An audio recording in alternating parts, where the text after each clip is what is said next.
강하신 주님 우리 주 하나님 위대하고 강하신 주님 우리 주 하나님 깃발을 높이 들고 흔들며 함께 찬양해 위대하고 강하신 주님 우리 주 하나님 위대하고 강하신 주님 우리 주 다시 한번 처음부터 위대하고 강하신 우리 하나님 아멘 위대하고 강하신 주님 우리 주 하나님 깃발을 높이 들고 흔들며 함께 찬양해 위대하고 강하신 주님 우리 주 하나님 위대하고 강하신 주님 우리 다시 한번 처음부터 고백합시다. 위대 우리 주님은 정말 그런 분이십니다. 아멘 위대하고 강하신 주님 우리 주 하나님 그 주님 앞에 깃발을 높이 들고 흔들며 함께 찬양해 위대하고 강하신 주님 우리 주 하나님 찬양 위대하고 강하신 주님 우리 주 하나님 크신 주께 영광 돌리세 하나님의 성에서 그의 거룩한 산에서 거가 높고 아름다워 온 세상의 기쁨 저 끝방에 있는 시온 산 큰 방에 주님 앞에 기쁨으로 sing 할렐루야 sing 할렐루야 아멘 sing 할렐루야 큰 왕의 선 크신 주께 영광 돌리세 하나님의 성에서 그의 거룩한 산에서 거가 높고 아름다워 온 세상의 기쁨 저 물방에 있는 시온산 큰 왕의 그 주님께 함께 sing 할렐루야 sing 할렐루야 sing 할렐루야 큰 왕 한 번 더 sing 할렐루야 sing 할렐루야 아멘 sing 할렐루야 sing 할렐루야 우리 마지막으로 한 번 더 기쁨의 노래로 주님께 sing 할렐루야 아멘 할렐루야 sing 할렐루야 큰 왕의 성일세 할렐루야 오늘도 우리를 기쁨으로 가득 채우시는 주의 이름 앞에 감사와 믿음의 큰 박수를 드립시다. 할렐루야 주님만 우리의 도움 되십니다. 우리를 이끄시는 주님만 찬양합니다. 하나님은 너를 지키시는 자 너의 우편에 그늘 되시니 낮의 해와 밤의 달도 너를 해치 못하리 아멘 하나님은 너를 지키시는 자 너의 환난을 면케하시니 그가 너를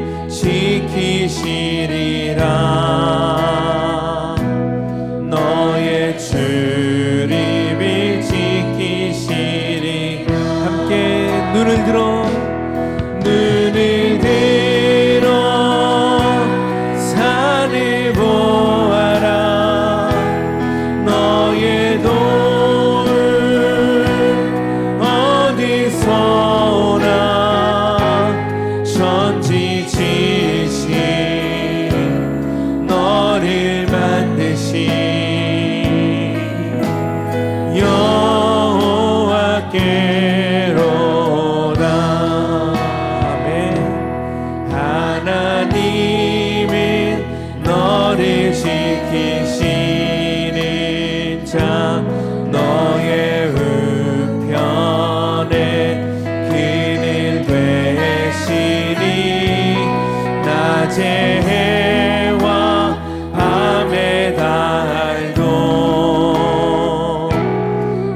너를 해치 못하리.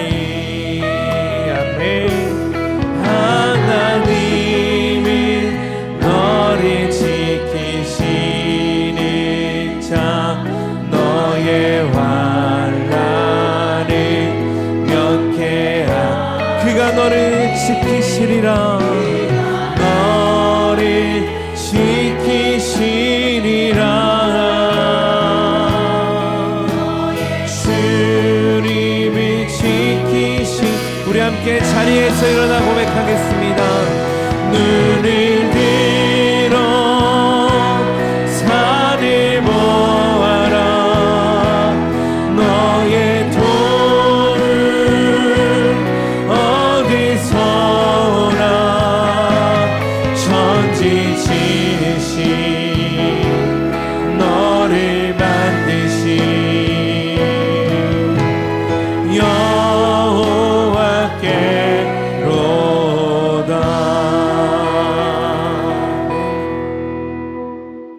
안식일 회당에서 치유와 탄식, 안식일 회당에서 치유와 탄식이라는 제목으로 하나님 말씀 나누겠습니다. 예수님 공생의 사역 시대에 유대를 이끌어가는 지도자들이 있었습니다.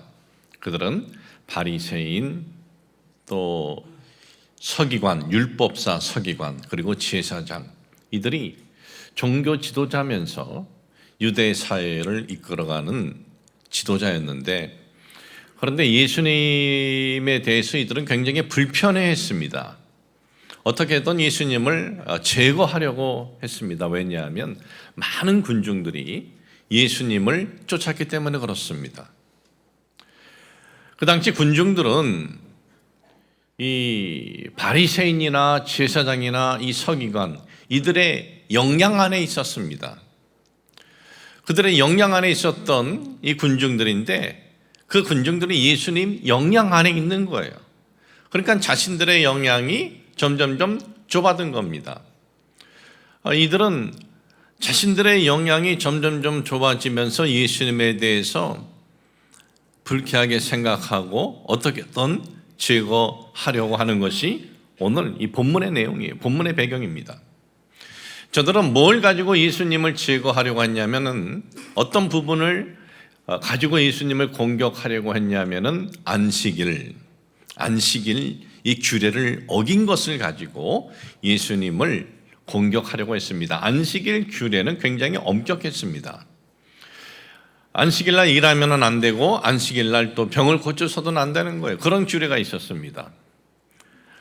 이 규례를 가지고 예수님을 이제 공격을 하면은 안식일을 규례를 어겼다, 이것은 단순히 안식일 규례를 어겼다 이것이 아니라 하나님을 업신 여긴 것이 되는 거예요.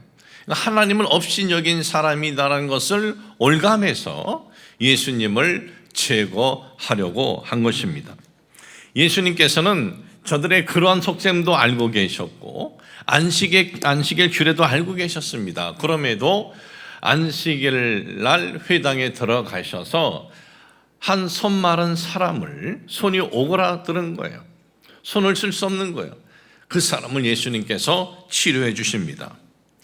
그 사람에겐 치료해 주시고, 또 그 회당 안에 있는 이 유대 지도자들이라는 사람에 대해서는 예수님께서 노하시는 그러한 마음과 아주 탄식을 하셔요. 똑같이 안식일 날 회당에 있었습니다. 그런데 한 사람에게는 치료의 은혜가 임했고, 또 다른 부류의 사람들에게는 예수님께서 노하시면서 탄식을 하셨다는 거예요. 우리는 오늘 말씀을 통해서 그 이유가 어디에 있는지 우리가 살펴보면서, 우리는 우리 주님으로부터 탄식의 대상이 아닌 우리 주님으로부터 은혜를 받는 그러한 대상이 되시기를 주님의 이름으로 축복을 합니다.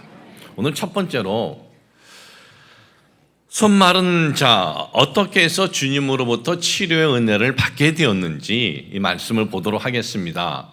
손이 말라버렸어요. 쓸 수가 없는 거예요. 언제부터 이 사람의 손이 이렇게 말라버리고 쓸 수 없게 되었을까? 오늘 여러분들에게 읽어드린 본문 말씀 마가복음 3장 1절에 보니까는 예수께서 다시 회당에 들어가시니 한쪽 손 마른 사람이 거기 있는지라. 한쪽 손 마른 사람, 이 손 마른 상태를 묘사한 헬라어 단어 여기 이렇게 쓰여져 있습니다. 엑세람메넨 이렇게 써져 있어요. 이 단어의 의미가 뭐냐 하면 이 사람은 태어날 때부터 손 마른 사람이 아니었어요. 그러니까 선천적으로 손에 이상이 있어서 태어난 것이 아니에요. 후천적으로 손에 이상이 생긴 거예요. 언제부터인가 이 사람의 손에 문제가 생긴 거예요.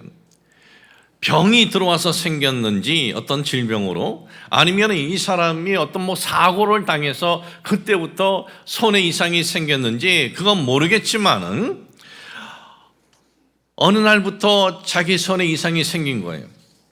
이 손이 조금 이상이 생길 때 어떻게 하겠습니까? 의사를 찾아가죠.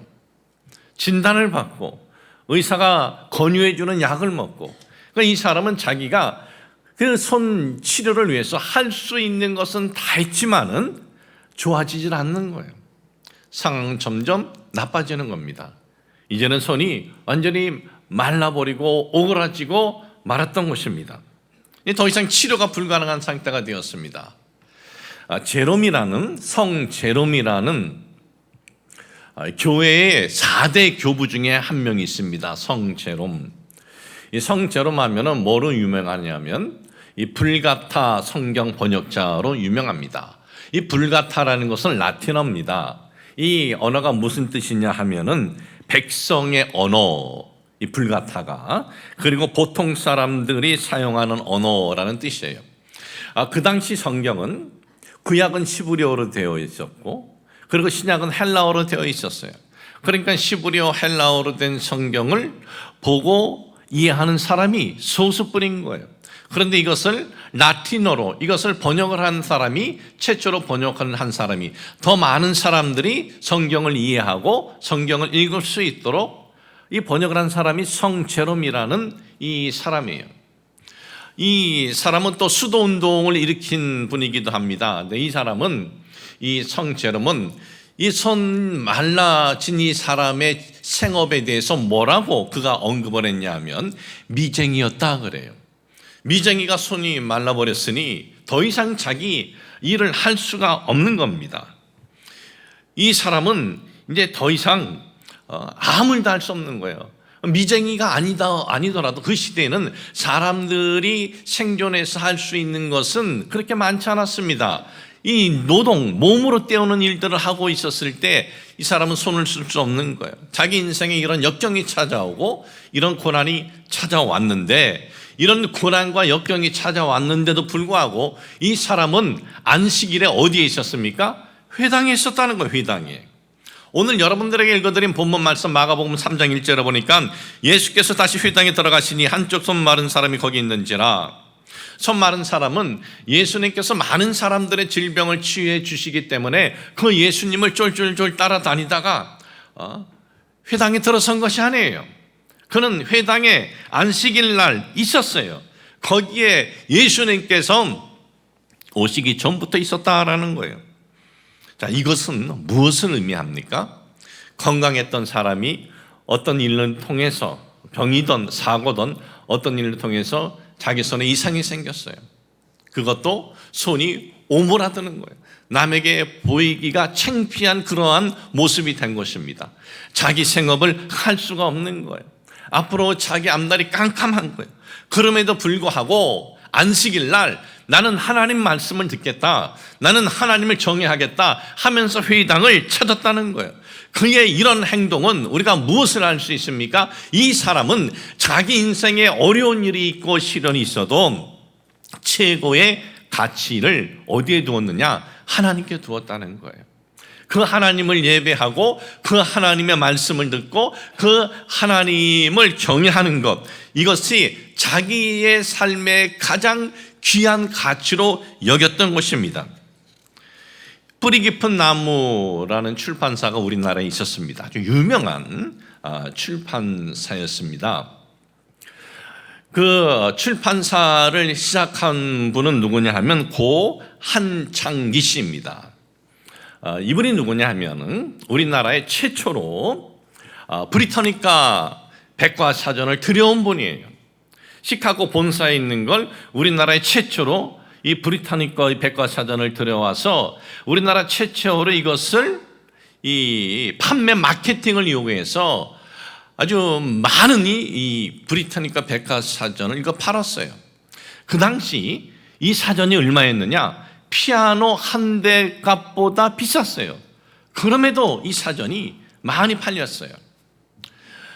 이분이 시카고 본사에다가 편지를 씁니다. 우리나라에서 이 브리터니카를 이렇게 많이 팔리니 여기에 남은 수익을 당신들이 다 가져가서는 안 된다. 이 민족의 문화를 위해서 좀 쓰게 해달라. 그렇게 여러 번 편지를 써서 나중에 허락을 받아요.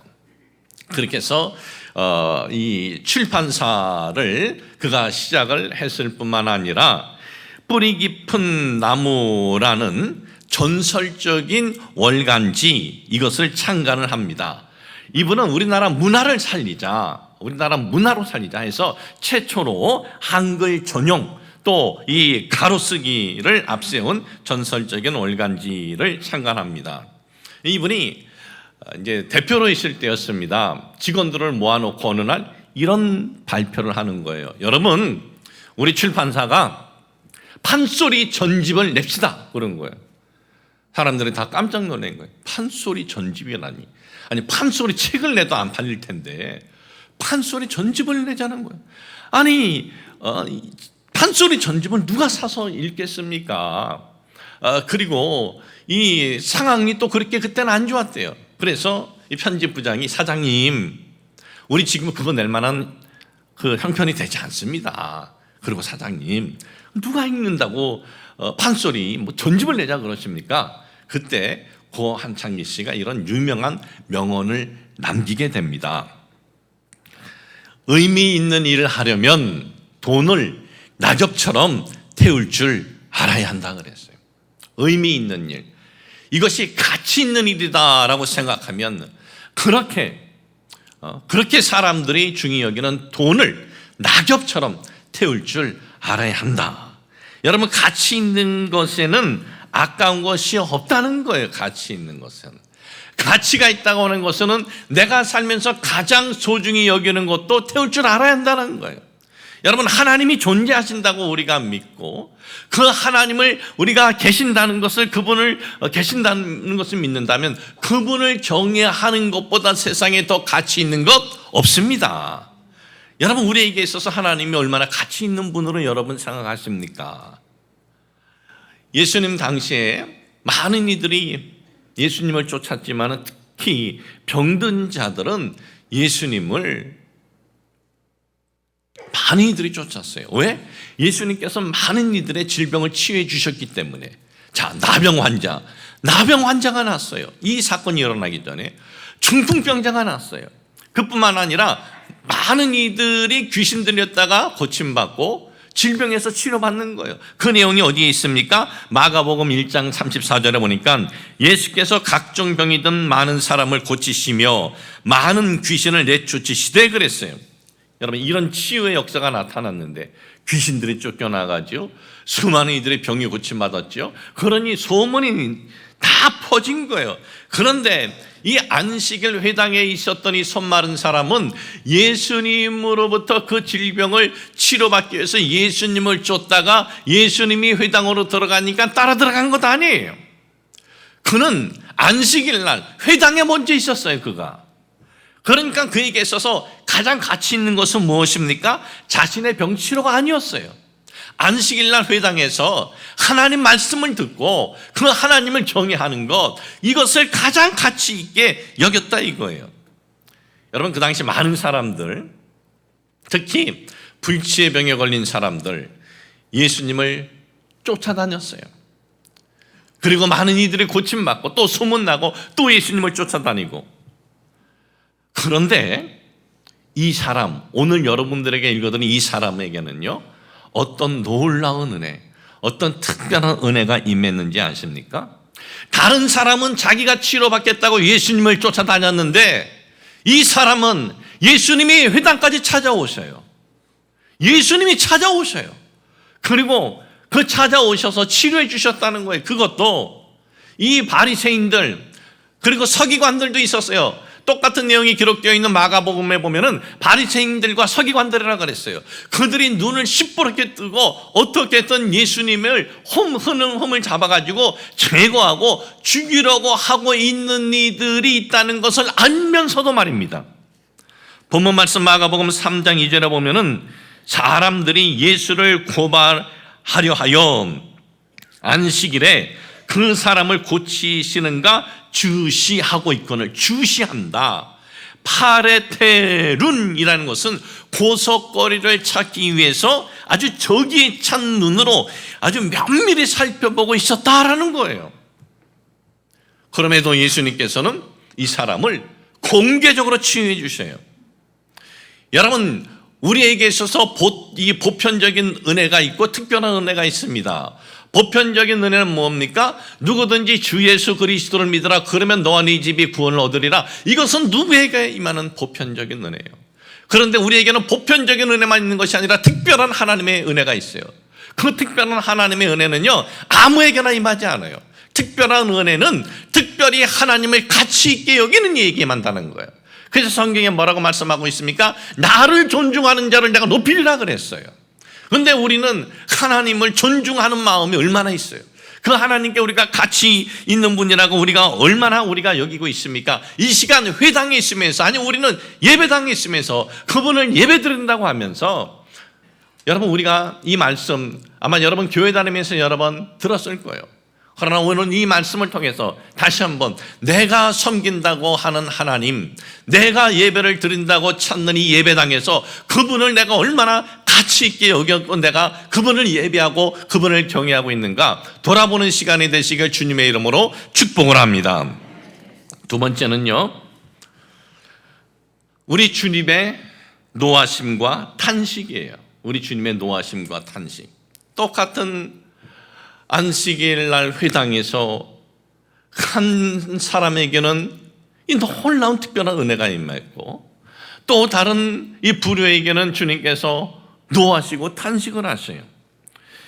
본문 말씀 마가복음 3장 5절입니다. 그들의 마음이 완악함을 탄식하사 노하심으로 그들을 둘러보시고 그랬어요. 안식일입니다. 예수님께서 회당에 들어가십니다. 근데 예수님 회당에 들어가시는 걸 보고 예수님을 따라 들어가요. 바리새인 이 서기관들이 따라 들어가요. 이들은 왜 예수님을 따라 들어갔어요? 하나님의 말씀을 들으러? 아니었어요. 이들은 왜 이 예배당에, 이 회당에 들어갔어요? 예수님을 율법적 이 안식일 율법의 흠을 잡아서 예수님을 제거하려고 들어간 거예요. 예수님을 어떻게든 예수님을 율법으로, 이 안식일 율법으로 얼검해서 매장시키려는 마음이 있었어요. 그들에게 예수님께서 물어보십니다.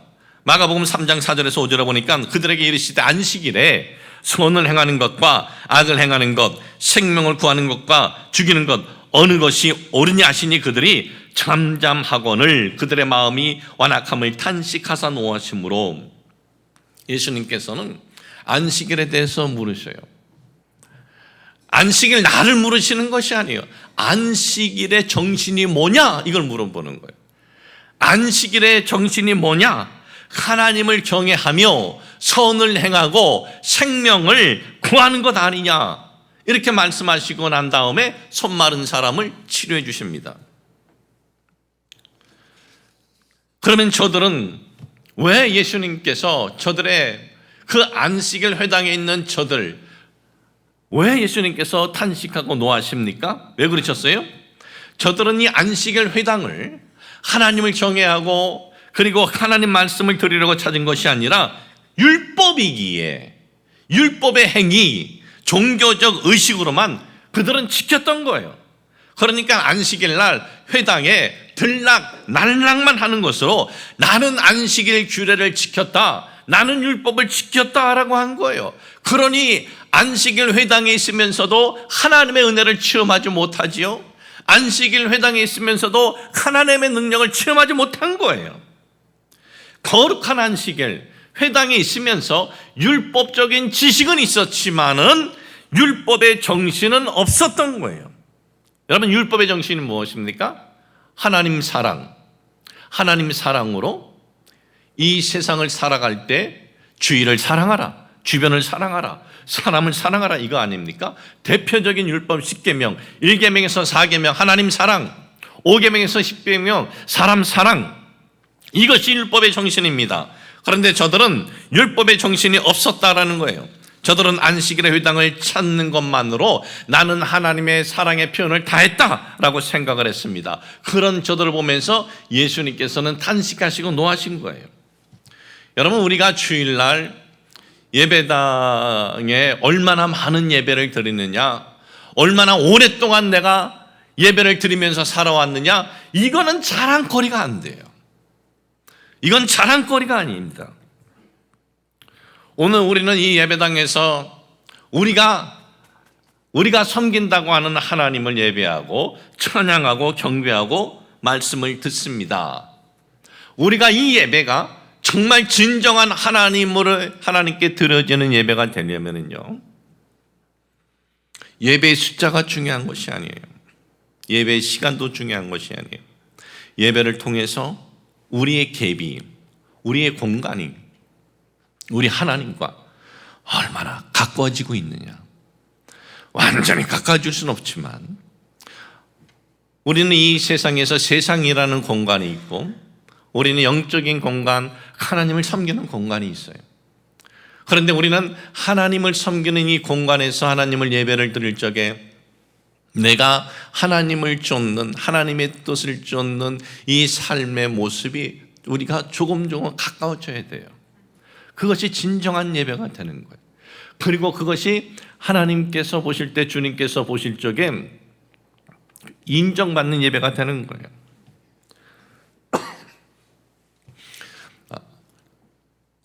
근데 우리는 정말 그런 그 마음들이 있어요. 예배 드릴 적에. 여러분, 우리가 정말 살면서 우리의 그 예배가 하나님과 가까워지는 이 공간의 예배로 드려지면 삶에 우리가 체험하지 못한 것들을 체험할 수 있어요. 여러분, 이번 돌아오는 주일은 우리가 선교주일로 우리가 예배를 드립니다. 그리고 이번에 오시는 강동원 또 정진경 이 선교사님 평신도입니다. 두 분 다 의사입니다. 이분들이 짐바브웨에서 2012년에 가서 이제 사역을 시작을 했는데 2016년에 CBS 노컷 뉴스에서 이 짐바브웨에서 사역하고 있는 이 선교사 부부를 보도한 적이 있어요. 그 보도가 나온 이후에 이 강 선교사님의 매형이 있습니다. 매형이 윤경 변호사님인데, 법무법인 더 리드 대표 변호사님인데, 그분이 그 보도를 보고 쓴 글이 있습니다. 근데 윤경 변호사님이 누구냐 하면은 우리 교회가 10여 년 전에, 한 12년 전이죠. 12년 전에 큰 어려움을 만난 적이 있습니다. 저 운정에 우리 기도원 수련원, 이게 4,050평이나 되는 우리 기도원 수련원에 저 끝으로 들어가면은 맹지가 하나 있었어요. 그런데 어떤 변호사하고 두 분이 그 맹지가 싸기 때문에 이 경매를 받았어요. 경매를 받고 그냥 가만히 이제 갖고 있다가 우리 교회를 상대로 소송을 합니다. 뭘 소송을 하냐면 길을 터달라고. 어느 날 갑자기 길을 터달라고 그러한 소송이 들어오니 제가 얼마나 깜짝 놀랐겠습니까? 이게 왜 터줘야 돼, 우리가? 우리 땅인데. 그리고 그 4,050평이 되는 땅의 가운데 길이 쫙 나게끔 그렇게 터달라는 거예요. 도로하고 연결로 되는 거기까지 다 터달라는 거예요. 그래서 우리나라의 10대 로펌 두 곳을 찾아갔습니다. 그랬더니 대법원 판례래요. 내줘야 된다는 거예요. 두 번째 그 10대 로펌 가서 그 이야기를 딱 듣고 차 안에 앉아 있는데 너무나 마음이 정말 낙심이 되는 거예요. 이거 반을 쫙 쪼개지면은 그냥 이 땅이 얼마나 참 아깝습니까? 그리고 이 사람은 보니까 이 내용을 알고 싸게 경매를 받아가지고 그런 것 같은데, 근데 갑자기 한 사람이 생각이 나는 거예요. 그 당시 이분은 판사였어요. 윤경 판사였어요. 근데 저는 판사인 줄 알았어요. 그때 또 판사일 하는 줄 알았습니다.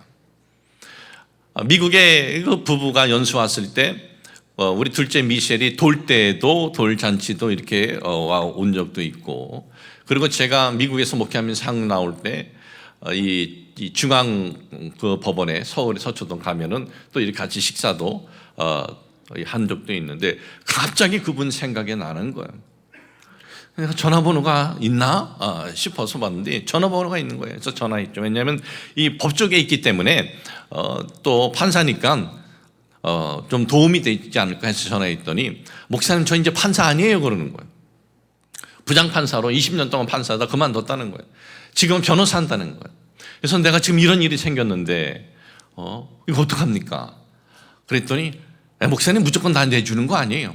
보니까 자기네 변호사 사무실하고 가깝대요. 그때 법무법인 그 바른에 계셨는데, 거기도 이제 우리나라 10대 로펌 중에 하나인데, 오라고 해서 가서 사정 얘기를 하고 내용을 쭉 보더니, 목사님 이거 안 내줘도 됩니다. 내주는 건 대법원 판례가 맞지만 가장 가까운 도로 있는 쪽으로 내달라고 해야지, 여기는 거기보다 더 멀고 몇 가지를 이렇게 보면서 이거를 그분이 소송에서 우리가 이기게 됐어요. 또 그분들이 항소를 했는데 그것도 이기게 되었어요. 근데 제가 나중에 알았어요. 그 분야에 이분이 우리나라의 최고 권유가 중에 한 분이더라고. 나중에 알았어요. 그 분야에. 그래서 지금도 늘 고마운 마음이 있어요. 여러분, 우리 교회 이렇게 목회 제가 25년 하면서 그런 아주 큰 어떤 어려운 사건들 몇 번 있었어요. 그때 여러분들이 걱정할까봐 제가 광고도 하지 않고 뭐 장로님들 뭐 시키지 않고 혼자 다니면서 제가 해결한 적이 좀 몇 개 있어요. 그러니까 저를 그렇게 보시라고. 교회가 어려울 때 열심히 애를 썼구나. 고 목사가 설교만 하는 게 아니고 본인이 앞장서서 해결한 것이 있구나. 근데 그때 이제 저를 또 열심히 옆에서 도와준 분이 우리 교회 그 당시 안수 집사인데, 김한수 안수 집사인데, 그분이 이제 우리 교회 명예 장로가 됐는데 자료 찾아주고 열심히 이제 저를 이렇게 도와줘서 이 사건의 내용을 제일 잘 알고 있어요. 그 이제 윤경 변호사님이 이제 선교 주일날 오실 강 선교사님의 명인데, 이 CBS 기사 보도를 보시고 글을 쓰셨습니다. 짧기 때문에 또 제가 필요 없는 어떤 그 몇 문장은 제가 제하고 읽어드리겠습니다. 오늘 연세대학교 의과대학 캠퍼스 커플인 큰처남 부부의 기사가 보도되었다. 의과대학 양리학 교수였던 큰처남과 세브란스 병원 소아과 의사였던 큰처남댁은 4년 전, 2016년에 이 보도가 되었기 때문에 4년 전, 2012년 4년 전 전도 유망한 전문직과 경력을 모두 던져버리고 아프리카 짐바브웨로 선교활동을 떠났다. 사실 모든 부와 명예를 전부 내팽개쳐버리고 머나먼 이국 땅에서 무보수로 의료 풍사 및 선교활동을 한다는 것이 일반인들은 감히 생각지도 못할 대단한 일이다. 평생을 교육계에서 헌신하다가 정년 퇴직하신 장인어른과 장모님께서는 처남 부부의 결정을 흔쾌히 허락하셨다. 그래도 부모의 입장에서는 쉽지 않은 허락이었을 것이다. 훌륭한 일을 실천하고 있는 처남 부부가 지금처럼 서로 믿고 의지하면서 죽을 때까지 행복하고 건강하게 살았으면 좋겠다. 죽을 때까지, 천국 갈 때까지 이렇게 안 쓴 거는 지금 제가 전도하고 있어요. 전도하고 있어서 살살 꼬시고 있어요. 이제 예수 믿으시라고 살살 얘기하고 있는데, 꼬시고 있는데, 저는 강동환 선교사님과 그의 아내가 참 쉽지 않은 이 결단을 우리 모두도 참 했다라고 생각하지 않겠습니까? 잘 나가는 의대 교수, 세브란스 병원의 그 의사로 그 모든 걸 놔두고 또 이렇게 아이들도 둘 있는데 아들 하나 딸 하나 있는데 그들을 데리고 이렇게 간다는 건 정말 어느 날 갑자기 뭐 은혜 받아가지고 갑시다 해서 보따리 싸고 갔겠습니까? 그렇지 않죠. 어떤 결과에는 어떤 원인이 있을 거라. 그래서 좀 추적해 봤어요. 도대체 이 사람의 삶에 어떤 일이 일어난 거냐.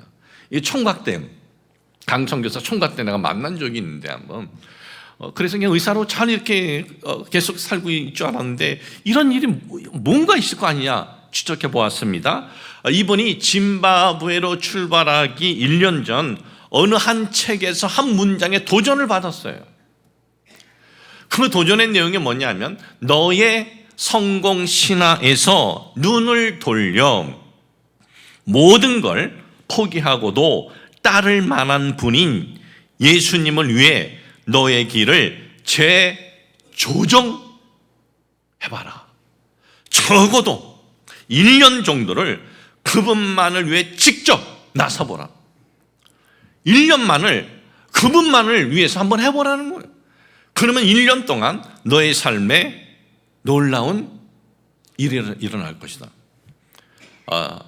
그리고 1년 동안 선교사님은 그분만을 위해서 집중하고 나섰는데 도저히 불가능하리라 생각되었던 것들이 아주 구체적 사례의 체험을 통해서 하나님께서 하나하나 바꾸어 가시고 하나하나 세워주시고 하나님의 살아계심을 막 체험하게 되었다는 거예요. 그래서 2년 딱 되었을 때 뒤도 안 돌아보고 출발하게 되었고 가서 또 그분의 일에 집중하니까 너무나 행복한 거예요. 1년이 아니라 지금 10년이 넘었어요. 12년이 다 돼가요. 여러분, 제가 오늘 강동원 선교사님의 이야기를 드리는 데에는 이런 이유 때문입니다.